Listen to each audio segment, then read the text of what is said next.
આ દુનિયા પાણી જેવી, પાણી નાવા પડે એની જગ્યા થાય, બહાર નીકળે પૂરાઈ જાય. કે ત્યાં ખાડો ન રે, ગોરચંદ હમણાં નાઈને ગયો, અહીંયા જન્મે એની જગ્યા છે, જાય ને પૂરાઈ જાય.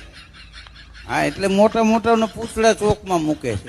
એને એમ ન થાય કે અમે ગયા પછી અંધારું થઈ ગયું. કે જો સાયકલ લઈને જતા હવે 4 વ્હીલમાં જાય, મર્સિડીઝ લઈને. હા, આ ગાડીનું નામ રેન્જ રોવર કેમ છે? મેં કીધું આપણે રેન્જ બહાર નીકળી જાય ને લેવાઈ જાય, કારણ કે 2.5 લાખ તો સર્વિસ ના આવે. મને એક ભાઈ કે સેફટી કેટલી? કે અહીં અથડાઈ ગાડી તો અંદરથી એર બેગ એટલે ફુગા નીકળે, આપણને વીંટાળાઈ જાય. આપણી સેફટી. મેં કીધું ખાલી આપણી સેફટી છે એમ નહીં, કંપનીની સેફટી છે. હા, કદાચ ગાડી ભટકાઈને દરવાજો ખુલી જાય ને તમે પડી જાઓ ને તો એ ફુગા પાછળ આવીને વીંટાઈ જાય. અને હગતા તો ભરાવો જ, મરવો ન જોઈએ હગતા પીરાવીને.